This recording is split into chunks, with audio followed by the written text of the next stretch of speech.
So I've been using the Insta360 X4 for a few weeks now, and I've got to say it's pretty impressive. I picked it up because I wanted something versatile for all of my social media content, and it definitely delivers on that front. The 8K resolution for 360 footage is really nice. You can see so much more detail, especially when you're shooting outside on a sunny day. I've been reframing some of my 360 videos to 4K, and they look really great when I play them back on my TV. The bigger screen is a nice touch. It makes it easier to see what you're doing and when you're changing settings or framing a shot. And the battery life is much better than I expected to, because I can shoot for most of the day without having to worry about it dying on me. Very important. And the stabilization, pretty decent. I took it out mountain biking the other week with my son, and the footage came out super smooth.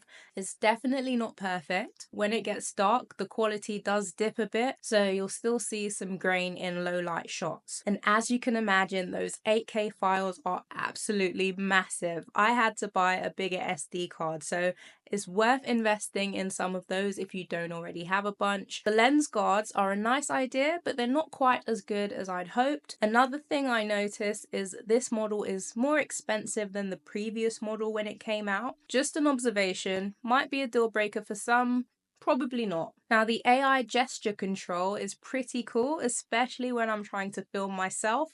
In case you don't know what that is, the AI gesture control is a hands-free feature. Basically, you can control the camera without touching it or using voice commands. You just make specific hand gestures and the camera recognizes them. For example, if I hold up my palm, it will start recording. Super handy when you've got the camera on the selfie stick or mounted somewhere that you can't easily reach, or if you're taking group shots. This, in combination with the invisible selfie stick, is just ace. One thing that caught me off guard was how it handles really contrasty scenes. I was filming in a foresty area on a bright day, and it struggled a bit with the shadows and highlights. There is a HDR mode that can help, but you can't use it if you want to shoot in log for color grading later.